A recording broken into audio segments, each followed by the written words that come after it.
नमस्कार. मी किशोर धारगळकर आणि आपण पाहतात धारगळकर मीडिया नेटवर्क. मित्रांनो, सरसंघचालक मोहन भागवत हे एका अशा पदावर आहेत की ते जेव्हा काही बोलतात किंवा वक्तव्य त्यांच्याकडनं येतं त्याची निश्चितपणे चर्चा होते.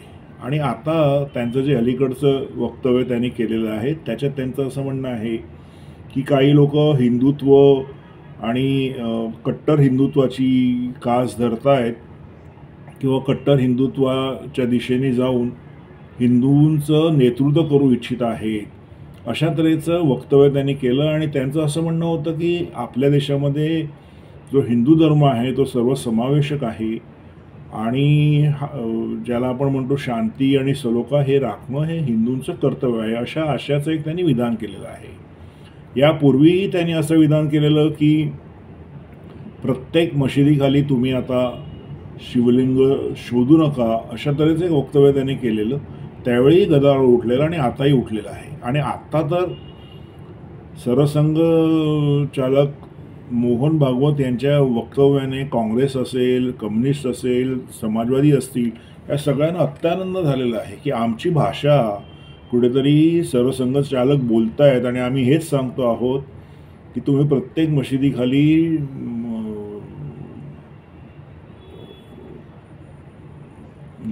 शिवलिंग शोधू नका किंवा तुम्ही एक्स्ट्रीम हिंदुत्वाकडे जाऊ नका, हे आम्ही आधीपासून सांगतो, अशी डावी मंडळी म्हणतायत. आणि एकीकडे त्यांना सपोर्ट होईल किंवा त्यांचं जे काही स्टँड आहे ह्या डाव्या मंडळीचा किंवा काँग्रेसवाल्यांचा त्यांना समर्थन मिळेल अशा तऱ्हेचं हे वक्तव्य आहे. पण मित्रांनो, जमिनीवरची स्थिती काय आहे? संभलमध्ये जी काही दंगल झाली आणि त्याच्यानंतर योगी आदित्यनाथ यांनी जी काही ॲक्शन तिकडे घेतली ह्याची चर्चा देशभर होते आहे. आणि निश्चितपणे ते जे मंदिर आहे त्या मशिदीखाली असा जो दावा केला जातो आहे त्या दृष्टीने अनेक सर्वे म्हणा किंवा तिथे खोदकाम चालू झालेलं आहे. बुलडोझरचा वापर करून जे अवैध तिथली बांधकामं आहेत ती पाडली जात आहेत आणि असं म्हणतात की येणाऱ्या काळामुळे संभलमधनं ही जी सगळी काही अवैध बांधकामं असतील किंवा कब्जे असतील ते मोकळे करून घेण्यात येतील. तर मोहन भागवत यांनी हे जे काही वक्तव्य केलेलं आहे ते योगी आदित्यनाथ यांच्या विरोधात आहे का? कारण मित्रांनो, तुम्हाला माहिती आहे की अलीकडे हरियाणा असेल किंवा महाराष्ट्र असेल, इकडे जो दणदणीत विजय भाजपला मिळाला आणि तो मिळाला याचं कारण कट्टर हिंदुत्वाची कास भाजपाने परत एकदा धरली.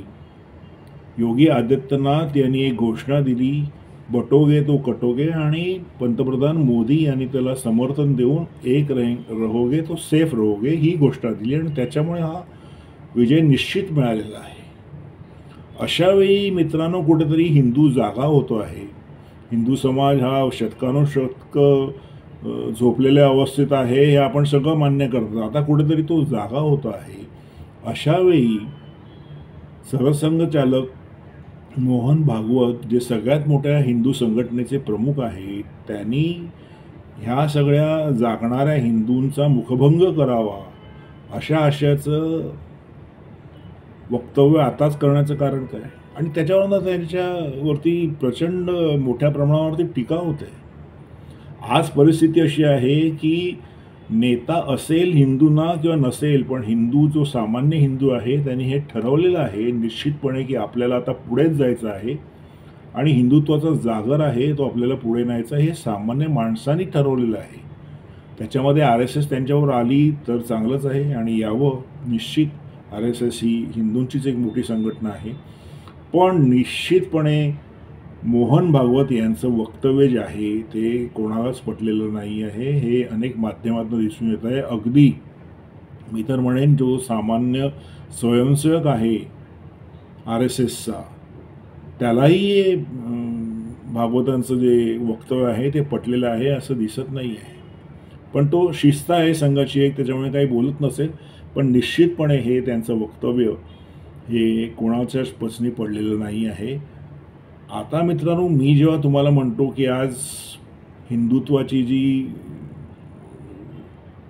आगेकूच होते आहे ती लोक स्वतःच कोणी नेता असेल किंवा नसेल पण ती पुढे न्यायच्या तयारीत आहे. ह्याचं एक मोठं उदाहरण म्हणजे अलीकडे केवढा परिणाम झालेला आहे बघा ह्या मोहिमेचा. जो योगी आदित्यनाथ असेल किंवा पंतप्रधान मोदी असतील यांनी पुन्हा जे काही संकेत दिलेले आहेत कट्टर हिंदुत्वाकडे जाण्याचे, त्याच्यामुळे उत्तर प्रदेशमध्ये जी ब्राह्मण मंडळी कन्वर्ट झालेली काही शतकापूर्वी मुसलमान झालेली, त्यांनी त्यातल्या बहुतांश लोकांनी असा निर्णय घेतलेला आहे की आम्ही राहू मुसलमान धर्मामध्ये, पण आम्ही आमचं जे ओरिजिनल नाव आहे, आडनाव आहे, ते आम्ही यापुढे लावणार.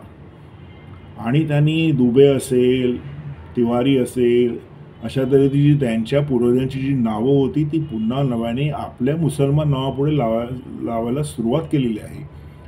ह्याच्यातनंच हे म्हणजे हीच गोष्ट हे दर्शवते आहे की कुठेतरी ग्राउंड लेवलला हिंदुत्व जोर पकडते आहे. आणि आपण मगाशी मी म्हटल्याप्रमाणे 2 राज्यामध्ये आपण त्याचा अनुभव घेतलेला आहे.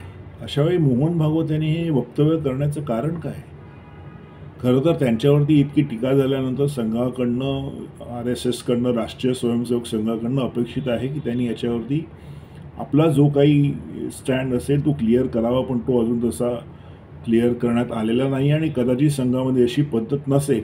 पण एवढा मात्र निश्चित मित्रांनो की संघाचं सरसंघ चालकांचं हे जे वक्तव्य आहे ते बहुतांशी हिंदूंना निश्चित पचनी पडलेलं नाही आहे. आणि जर तुम्ही हिंदूंना पुढे घेऊन जर जाणार नसाल आणि हिंदूंनाच सांगणार असाल की तुम्ही सगळ्या बाबतीमध्ये तडजोड करा, तर मला असं वाटतं की येणाऱ्या काळामध्ये अगदी राष्ट्रीय स्वयंसेवक संघ ही सगळ्यात मोठी जरी संघटना असते हिंदूंची, तरी जो सर्वसामान्य हिंदू जो आहे तो अशा तऱ्हेच्या भूमिकेला जी सरसंघ चालकांनी आता घेतलेली आहे त्याला जुमानणार किंवा जुमानेल असं मला वाटत नाही. तेव्हा भागवतांनी ह्याचा विचार करावा. ते पूजनीय आहेत, माननीय आहेत. अगदी RSSच्या सामान्य स्वयंसेवकांकरता जितके ते पूजनीय आहेत तितकी सर्वसामान्य लोकांनाही त्यांच्याविषयी अपेक्षा आहे आणि आदर आहे, अत्यंतिक आदर आहे. अशा सरसंघ चालकांनी अशा तऱ्हेची वक्तव्य करून हिंदूंचा मुखभंग करू नये अशी अपेक्षा आहे. मित्रांनो, आता इथेच थांबतो. माझा व्हिडिओ जर तुम्हाला आवडला तर लाईक करा, शेअर करा, माझ्या चॅनलला सबस्क्राईब करा, कॉमेंट्स करा. धन्यवाद.